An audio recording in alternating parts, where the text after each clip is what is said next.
आपने भी कोई प्रॉपर्टी सेल की है या सेल करने का सोच रहे हो तो ये 8 इनकम टैक्स मिस्टेक्स मत करना। नंबर 1, प्रॉपर्टी का sale price stamp duty value से कम नहीं होना चाहिए।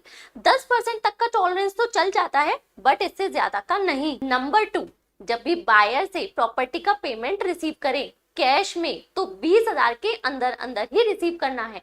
20,000 रुपए या उससे ज्यादा का कैश पेमेंट अलाउड नहीं है। नंबर 3, जब भी आप प्रॉपर्टी को ट्रांसफर कर रहे हैं तो ध्यान रखिए आपके ऊपर capital gain tax liability arise हो जाती है। नंबर 4, प्रॉपर्टी ट्रांसफर करने के बाद अपना कैपिटल गेन टैक्स कैलकुलेट कर ले।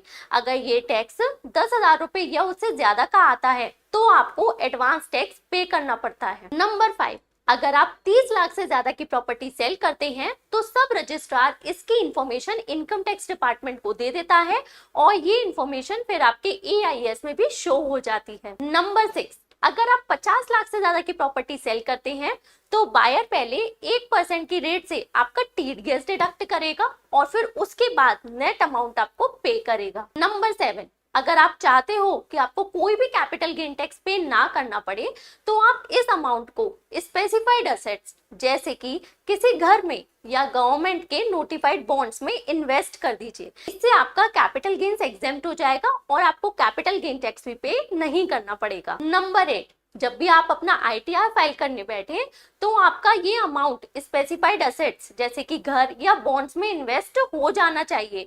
अगर इन्वेस्ट नहीं होता है तो आप इस अमाउंट को अपने अकाउंट से हटाकर कैपिटल गेन अकाउंट स्कीम में ट्रांसफर कर दीजिए।